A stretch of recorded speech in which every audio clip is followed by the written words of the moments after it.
Hello and welcome to GK Tech India. Today we will study preamble of the Constitution. That is the key of the Constitution and it was added after the Constitution was completed. Preamble जो है वो हमारे संविधान बनाने वालों के कुछ basic ideas जो नोवल आइडियाज थे उन सभी को इसके अंदर इनकम्पास करता है और हमें एक ब्रॉडर पिक्चर देता है कि कॉन्स्टिट्यूशन के अंदर हमारे क्या क्या थी, कब अडॉप्ट किया गया था, पावर कहाँ से डिराइव की गई थी, इसके बेसिक एम्स क्या थे, किस तरह की गवर्नेंस फॉर्म करना चाहता है, एटसेट्रा. तो let's begin with understanding a few basic things and before we study anything else in details, अभी हम पहले प्रियम्बल का जो बेसिक टेक्स्ट जो कॉन्स्टिट्यूशन बेयर एक्ट के अंदर दे रखा है उसको हम लोग एक साथ में पढ़ेंगे जिससे कि एक बेसिक आइडिया हमें मिल सके और पढ़ने के बाद में इसके अंदर जो कुछ इंपॉर्टेंट टर्म्स है उसको हाईलाइट करेंगे और उसको डिकोड करने की कोशिश करेंगे. So let's begin. It's written, "We, the people of India, having solemnly resolved to constitute India into a sovereign, socialist, secular, democratic republic, and to secure to all its citizens justice, social, economic, and political, liberty of thought, expression, belief, faith, and worship, equality of status and of opportunity, and to promote among them all fraternity, assuring the dignity of the individual and the unity and integrity of the nation. In our Constituent Assembly, this 26th day of November 1949, do hereby adopt, enact and give to ourselves this Constitution." तो ये हमारा basic text जो है preamble का वो है. इसके अंदर पढ़ते हुए भी हमने रियलाइज किया कि काफ़ी कुछ इंपॉर्टेंट चीज़ें दे रखी है जिससे हमें काफ़ी कुछ चीज़ें समझ आती हैं. उन्हीं की डिटेल्स में हम साथ में आगे जाएंगे और उसको समझने की कोशिश करेंगे. इंग्रेडिएंट्स जैसा कि मैंने बताया था इसके अंदर कुछ बेसिक चीज़ें दे रखी है. वो है सोर्स ऑफ अथॉरिटी जो कि पीपल ऑफ इंडिया होते हैं, नेचर ऑफ इंडियन स्टेट जो कि socialist, sovereign, secular, democratic and republic polity है हमारा. ऑब्जेक्टिव्स जो है वो है justice, liberty, equality and fraternity. Date of adoption is 26 November 1949. Enactment हुआ था 26 जनवरी 1950. कुछ की वर्ड्स जो है वो ऑलरेडी हमने डिस्कस कर लिए. एक बार फिर से रिकॉल करने के लिए वो है sovereign, socialist, secular, democratic, Republic, justice, liberty, equality and fraternity. ये कुछ इंपॉर्टेंट टर्म्स है, इसमें घबराने की बिल्कुल बात नहीं है. कुछ जो चीजें हैं वो समझाऊंगी मैं आगे आपको. तो जो पहला इंपॉर्टेंट टर्म है वो है सोवरेन. सोवरेन का मतलब होता है इंडिपेंडेंट, यानी आजाद, किसी के ऊपर डिपेंडेंट होना नहीं होता है. हमने आजादी के साथ साथ में 1949 के अंदर इंडिया ने अपनी फुल मेंबरशिप जो है वो डिक्लेयर कर दी थी कॉमनवेल्थ ऑफ नेशंस के साथ में और यूनाइटेड नेशंस ऑर्गेनाइजेशन के साथ में.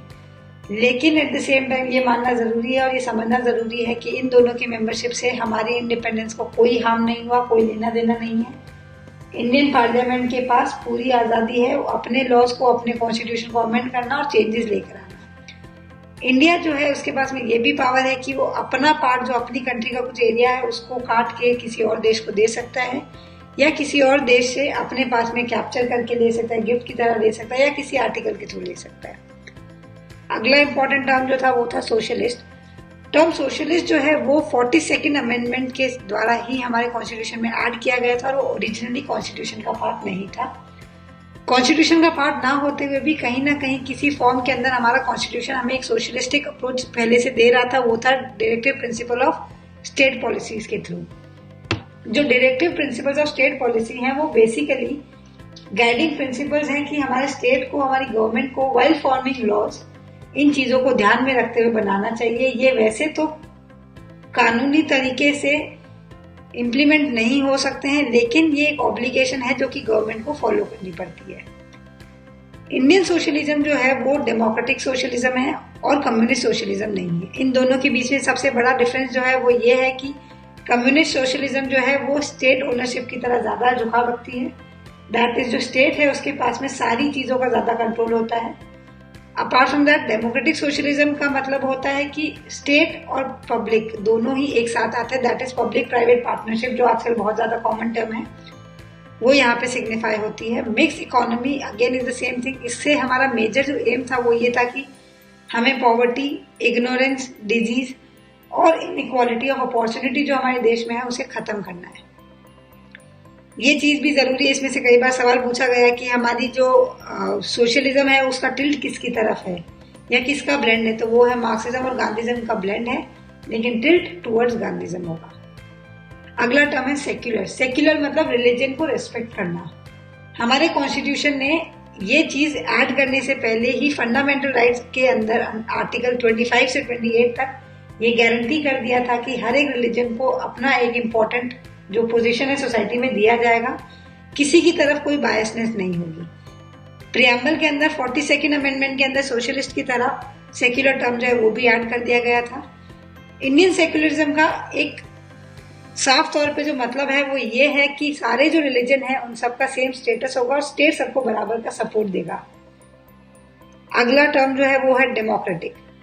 जो टर्म डेमोक्रेटिक है वो बेसिकली पॉपुलर सपोर्ट के ऊपर या लोगों की जो सपोर्ट मिलती है उसके ऊपर ज्यादा डिपेंडेंट होता है। दो तरह की डेमोक्रेसीज होती है, डायरेक्ट और इनडायरेक्ट। टर्म डायरेक्ट से मतलब होता है कि लोग डायरेक्टली जो है अपनी पावर्स को, अथॉरिटीज को परफॉर्म करते हैं, प्रैक्टिस करते हैं। किसी भी तरह की कोई सरकार को इलेक्ट नहीं किया जाता है। इसके जो बेसिक डिवाइसेस हैं इनको प्रैक्टिस करने के वो है referendum, initiative, recall and plebiscite. Indirect democracy at the same time is very important क्योंकि majorly most of the part of the world जो है वहां पे यही प्रैक्टिस की जाती है, जहां पे लोग जो है इलेक्शंस के द्वारा अपने रिप्रेजेंटेटिव को इलेक्ट करते हैं और वो उन्हें रिप्रेजेंट करते हुए गवर्नेंस के अंदर कुछ बेसिक चेंजेस लेके आते हैं। अब इनडायरेक्ट डेमोक्रेसी भी दो तरह की होती है, जो कि पार्लियामेंट्री और प्रेसिडेंशियल फॉर्म ऑफ गवर्नमेंट। हमारी कंट्री ने ब्रिटेन में प्रैक्टिस किए जाने वाले पार्लियामेंट्री फॉर्म ऑफ गवर्नमेंट को अडॉप्ट किया है। Presidential form of government USA में प्रैक्टिस किया जाता है।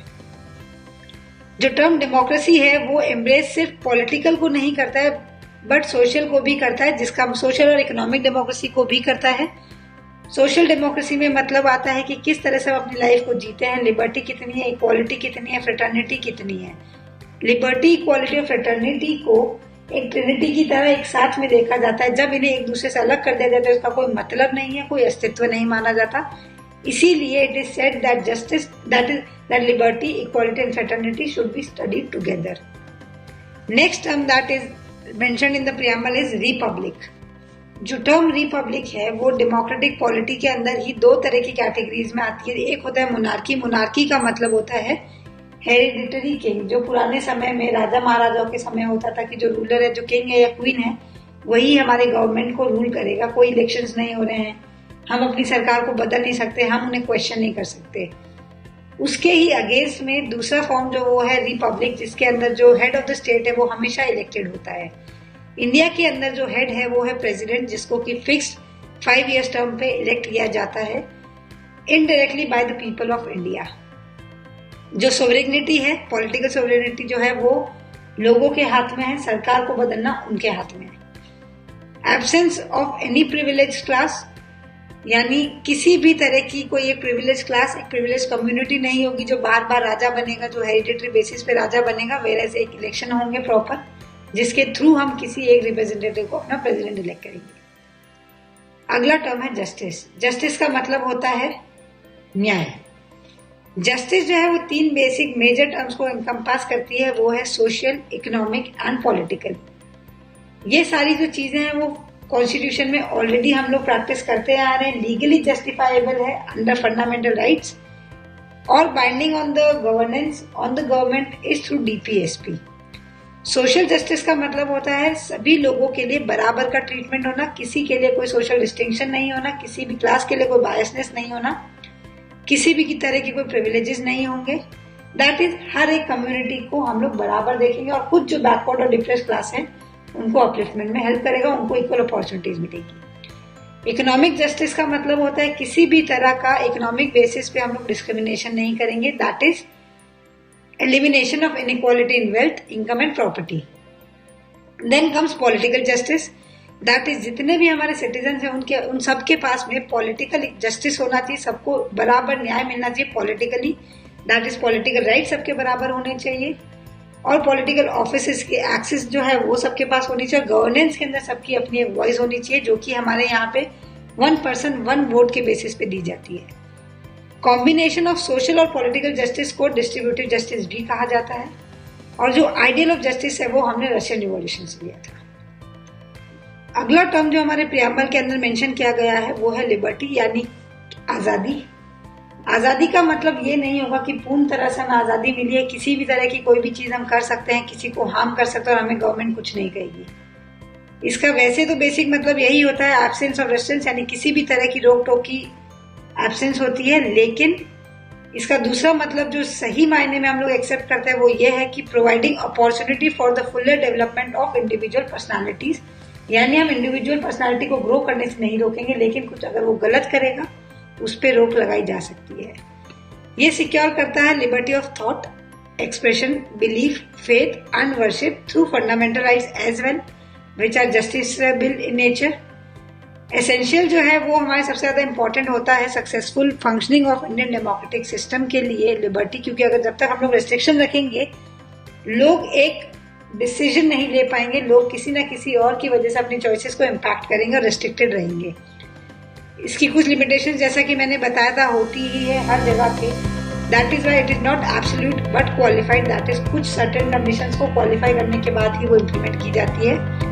आइडिया ऑफ लिबर्टी जो है वो हमने फ्रेंच रिवॉल्यूशन से बोरो किया। नेक्स्ट जो इम्पोर्टेंट टर्म हमारे प्रियम्बल के अंदर मेंशन की गई थी वो है इक्वालिटी, जिसका मतलब होता है समानता, यानी किसी भी तरह के स्पेशल प्रिविलेजेस जो है वो सोसाइटी में एग्जिस्ट नहीं करेंगे।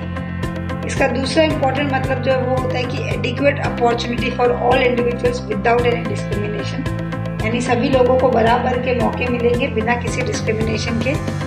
बिना किसी डिस्क्रिमिनेशन के मौके मिलने का मतलब ये नहीं होगा कि किसी भी तरह का रिस्ट्रिक्शन या किसी भी तरह का डिस्क्रिमिनेशन नहीं होगा। हम लोग जैसा कि जानते हैं कि प्रेजेंट सिनेरियो में SC ST वुमेन के लिए कुछ तरह के रिजर्वेशन जो है सोसाइटी में प्रोवाइड किए गए हैं, दैट इज उनके अपलिफ्टमेंट के लिए, ताकि उन्हें भी पूरी अपॉर्चुनिटी मिला जाए। हमारे कॉन्स्टिट्यूशन में ये चीज मेंशन भी की गई है कि life should be treated alike, सबको एक समान रखना चाहिए पहले, उसके बाद उन्हें बराबर का ट्रीटमेंट देना चाहिए। जो ऑलरेडी डिप्रेस्ड है, जो बैकवर्ड है, उनको पहले हमें सेम पोजीशन पे लाना होगा, तभी सोसाइटी बराबर देखी जाएगी। ये जो है इनकम्पास करते हैं equality of status and opportunity, embrace करते हैं civic, political and economic dimensions को। इक्वालिटी हमारे कॉन्स्टिट्यूशन के अंदर फंडामेंटल राइट्स में मेंशन की गई है, जो कि justiciable part of the constitution है अंदर आर्टिकल 14 to 18। पॉलिटिकल इक्वालिटी जो है आर्टिकल 325 के अंदर मेंशन की गई है कि सभी लोगों को बराबर का अधिकार मिलता है कि इलेक्टोरल रोल्स के अंदर उनका नाम होना चाहिए। और आर्टिकल 326 बोलता है कि इलेक्शन जो है लोकसभा के लिए, असेंबली के लिए अडल्ट सफरेज के बेसिस पे होना चाहिए, दैट इज 18 साल से ऊपर वाले लोगों को वोटिंग का बराबर का अधिकार मिलना चाहिए। जो DPSPA के अंदर आर्टिकल 39 है वो सिक्योर करता है to men and women right to an adequate means of livelihood and equal pay for equal work. Fraternity एक ऐसा टर्म है जिस पे काफी लोगों को ये डाउट होगा कि इस वर्ड का मतलब क्या है, क्योंकि बाकी शब्दों को पढ़ के हम कहीं ना कहीं डिकोड कर सकते हैं उसका मतलब, लेकिन फ्रेटर्निटी थोड़ा सा अनफेमिलियर सा वर्ड है। तो इसका मतलब होता है ब्रदरहुड, यानी भाईचारा। हमारा देश भाईचारा जो है वो बहुत ज्यादा प्रमोट करता है, और ये फंडामेंटल ड्यूटीज जो हमारे कॉन्स्टिट्यूशन का पार्ट भी है अंडर आर्टिकल 51A, ये मेंशन करता है that it shall be duty of every citizen to promote harmony and the spirit of common brotherhood amongst all the people of India. जो हिंदू, मुस्लिम, सिख, ईसाई हम सब है आपस में भाई, ये कहना है ये गलत नहीं है, क्योंकि सभी लोग मिलजुल के रहेंगे तभी देश आगे बढ़ पाएगा। जो टर्म इंटीग्रिटी है वो भी 42nd अमेंडमेंट के बाद में ही हमारे कॉन्स्टिट्यूशन का पार्ट बना था, उससे पहले इंटीग्रिटी टर्म हमारे कॉन्स्टिट्यूशन के प्रियम्बल में नहीं था। Unity and integrity of the nation embrace करता है दोनों साइकोलॉजिकल और टेरिटोरियल डायमेंशंस को। अब इन सब का सिग्निफिकेंस क्या हुआ? ये बेसिकली क्या करता है, जो प्रियम्बल है वो फिलॉसफी और फंडामेंटल वैल्यूज को लेके चलता है, जो कि पॉलिटिकल, मॉरल और रिलीजियस है। नोबल विजन लेके चलता है जो हमारे असेंबली का था। ये सोल ऑफ द कॉन्स्टिट्यूशन है और की टू द कॉन्स्टिट्यूशन है। की टू द कॉन्स्टिट्यूशन इसलिए माना जाता है क्योंकि हमारा कॉन्स्टिट्यूशन जो पूरा है वो बहुत ही बड़ा है, और उसका बेसिक आइडिया समझने के लिए अगर आप प्रियम्बल को अच्छे से पढ़ लें तो वो काफी होगा। KM मुंशी ने ये चीज कही थी कि ये horoscope of our sovereign democratic republic भी है। प्रियम्बल कॉन्स्टिट्यूशन का पार्ट है या नहीं है, इस पे कई बार सवाल उठाए गए थे, कई बार इस पे केसेस हुए थे, कई बार सुप्रीम कोर्ट ने इस पे जजमेंट दिया, उसको कॉन्ट्राडिक्ट किया, फिर से जजमेंट दिया। तो बेरूबारी यूनियन केस जो 1960 के अंदर हुआ था उसमें सुप्रीम कोर्ट ने ये बोला था कि जो कॉन्स्टिट्यूशन है, जो प्रियम्बल है वो कॉन्स्टिट्यूशन का पार्ट नहीं है। फिर केशवानंद भारती केस 1973 के अंदर आया जिसमें सुप्रीम कोर्ट ने ये बोला दैट कॉन्स्टिट्यूशन जो है वो बहुत ज़्यादा इम्पोर्टेंट है और कॉन्स्टिट्यूशन के अंदर पार्ट ऑफ द कॉन्स्टिट्यूशन है और constitution be read and interpreted in the light of the grand and noble vision express in the preamble. फिर LIC केस आया 1995 के अंदर, जिसमें सुप्रीम कोर्ट ने फिर से बोला कि कॉन्स्टिट्यूशन का पार्ट है। प्रियम्बल जो है, जैसा कि मैंने बताया था कि कॉन्स्टिट्यूशन बनने के इनेक्ट होने के बाद में ऐड किया गया था। दो चीजें जो बहुत इंपॉर्टेंट है जिसको हमें समझना चाहिए और याद रखना चाहिए, वो ये है कि प्रियम्बल जो है वो ना तो सोर्स ऑफ पावर है टू लेजिस्लेचर, ना ही कोई तरह का प्रोहिबिशन है पावर ऑफ लेजिस्लेचर। ये जस्टिसेबल नहीं है और कोई भी पार्ट जो है वो इन्फोर्सेबल नहीं है bye courts.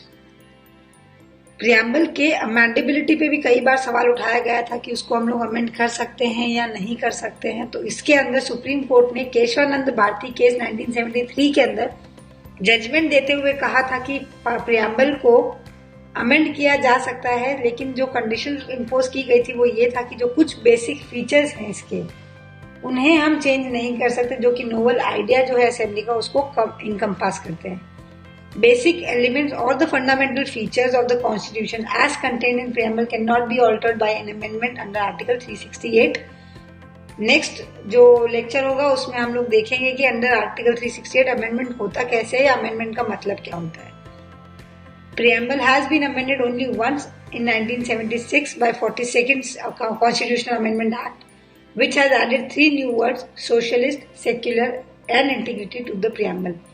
This is very important, people, because we are asked the same question many a times in many exams कि 42nd अमेंडमेंट एक्ट के बाद में कौन से 3 वर्ड्स जो हैं वो कॉन्स्टिट्यूशन के प्रियम्बल में ऐड हुए थे, या कौन से 3 वर्ड्स जो हैं ओरिजिनली प्रियम्बल का पार्ट नहीं थे, या कि प्रियम्बल कितनी बार अमेंड हो चुका है। तो इन कुछ बेसिक चीज़ों को समझना जरूरी है और ये कुछ बेसिक चीज़ें हमारे प्रियम्बल के बारे में जानने के बाद में हमारा लेक्चर यहीं पे ख़त्म होता है।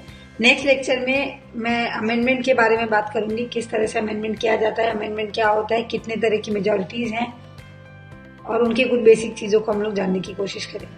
Thank you.